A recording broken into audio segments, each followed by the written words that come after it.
养生侃侃而谈，健康如约而至。我是你们的好朋友木子。现在很多人体内都有湿气，那有湿气的朋友说，我天天祛湿，怎么没有效果呢？其实湿气重的根本原因是脾虚，所以想祛湿要先健脾。今天木子给大家推荐2种食物，可以帮助健脾祛湿。第一种，茯苓。茯苓可以说是常见的健脾补虚的高手了。茯苓是一种中药材，可以入心、脾、肺经，有健脾祛湿、消除水肿的功效。湿气重的人没事用茯苓泡水喝，能让湿气排出体外，同时还能够滋养皮肤，延缓衰老。第二种，赤小豆。赤小豆要比红豆小，是比较细长的椭圆形。赤小豆药用价值也很高，也有健脾养胃、利水消肿的功效。体内有湿气的人，经常用赤小豆煮粥喝，对排湿气也有一定的帮助哦。那湿气是健康最大的敌人之一，所以大家别忽视它的存在。如果体内有湿气，就要及时的调理。那除了多吃祛湿食物外，还要坚持运动，养成良好的生活习惯，这样才能让湿气远离你哦。女人害怕衰老，其实呢，男人也一样啊。那当男人开始衰老时，身上2处可能会变小哦。下面我们就来看一看吧。第一处，肺活量。有些男性稍微运动一下就上不来气儿，气喘吁吁的，那就可能是心肺功能降低了，很可能是衰老正在向你招手哦。第二处，听力。当人年纪大了，耳膜会变厚萎缩，这时就会影响听力，变得耳背。所以如果你发现自己听力变小了，也可能是衰老要来临喽。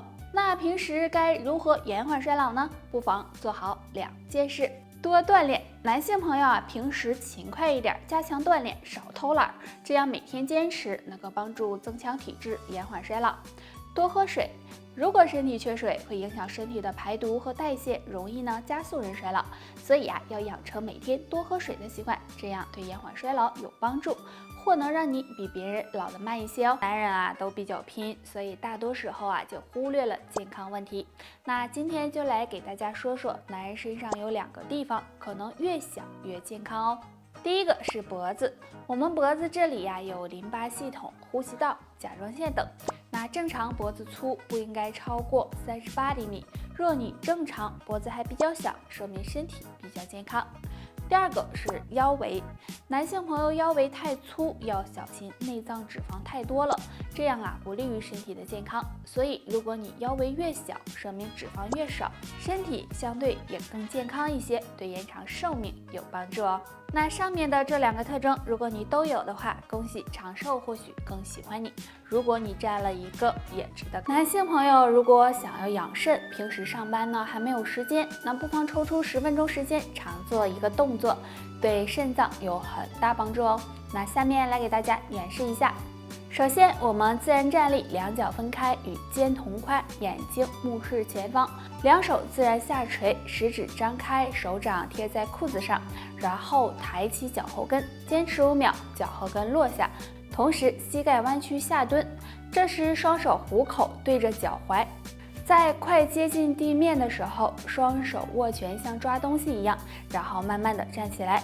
每天这样做5到10分钟，那这个动作有很好的强身壮腰的作用，经常练一练，帮你提升肾脏功能，充盈肾气，肾脏也会越来越强壮。肾好不好，看这3个地方，若都很温暖，说明肾脏健康。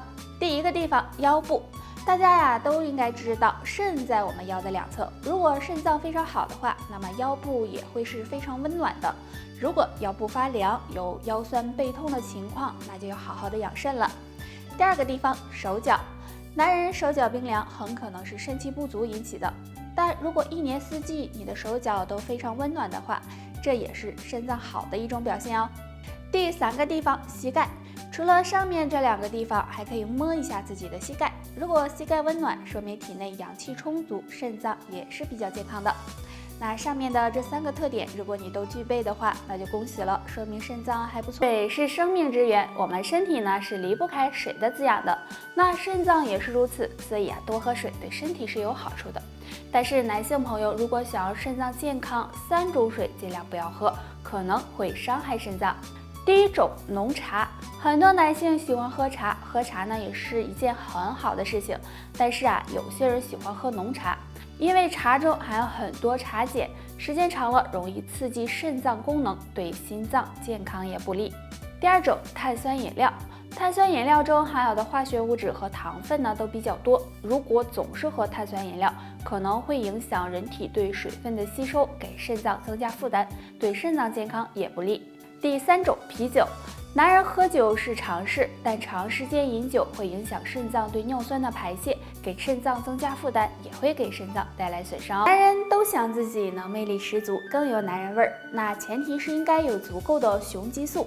如果雄激素不足，该怎么办呢？大家不妨尝试2种食物，有助增进雄激素。第一种，黑色食物。大家应该都知道，黑色入肾，经常吃黑色食物有养肾护肾的作用，而肾脏健康和雄激素分泌有很大关系，所以男性朋友想要增进雄激素，可以常吃一些黑色食物。第二种，含精氨酸的食物。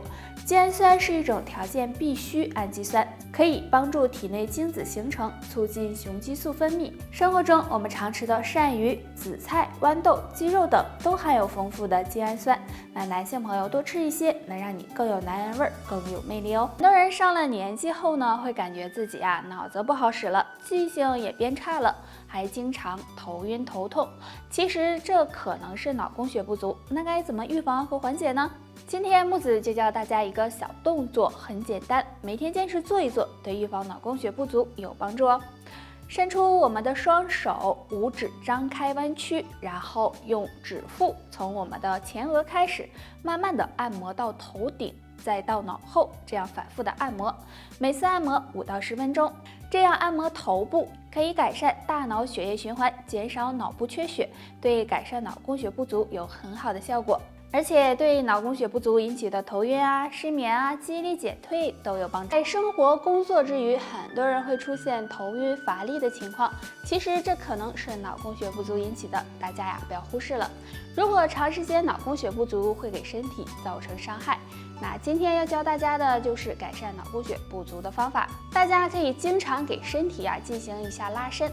首先自然站立，两脚分开一定距离，双手食指交叉向前伸直，然后上半身向前弯曲，双手同时向下伸直拉伸，注意双腿不要弯曲，要绷直，头也往下低，眼睛看向双腿，这样坚持10秒，慢慢起身站立，然后再做，这样反复的做3到5分钟就行。那这样拉伸身体可以促进身体的血液循环，对改善脑供血不足有帮助。同时呢，还能够预防关节和肌肉僵硬，对身体大有裨益。当人上了一定的年纪后很容易出现脑供血不足的情况，那该怎么改善呢？用食疗的方法就很简单和安全，那不妨尝试下面3种食物吧。1. 含钾元素多的食物。那钾离子有供氧的作用，能够帮助改善脑供血不足，提高记忆力，所以平时应该多吃一些富含钾元素的食物，比如黑豆、紫菜、芹菜等等。2. 含抗氧化物多的食物。这类食物能够延缓血管老化，有保护血管的作用，而脑供血不足和血管健康有关，所以多吃含抗氧化物多的食物也能够减少脑供血不足的几率，比如蓝莓、番茄、茄子等。3. 富含不饱和脂肪酸的食物。那常吃这类食物能够改善血液循环，降低血液的粘稠度，有保护血管的作用，也能够帮助改善脑供血不足的情况。我们身边的这类食物有鱼肉、胡萝卜、冬瓜。说脑供血不足，如果脑供血不足，可能会有头晕耳鸣记性差睡眠不好的情况出现，那该怎么办呢？下面教大家几个方法。多吃芹菜，芹菜含有不溶性纤维和大量的钾元素，对血管有保护作用，而且钾离子还有供氧的作用，经常吃能帮助改善脑供血不足。多吃蓝莓，蓝莓含有丰富的抗氧化物，能帮助清除体内自由基，延缓衰老，还能够帮助保护血管，减少脑供血不足的发生。除了多吃这2物，还可以常做一个动作，这个动作就是耸肩。自然站立，两脚分开，全身放松，然后2个肩膀尽量的往上提，停留片刻，再突然的落下，这样每天做100下。那这个动作可以促进大脑的血液循环，疏通血管，能够帮助缓解因脑供血不足引起的不适哦。得了，就爸爸这些吧。大家还有什么问题可以给我留言，下期见吧，拜拜。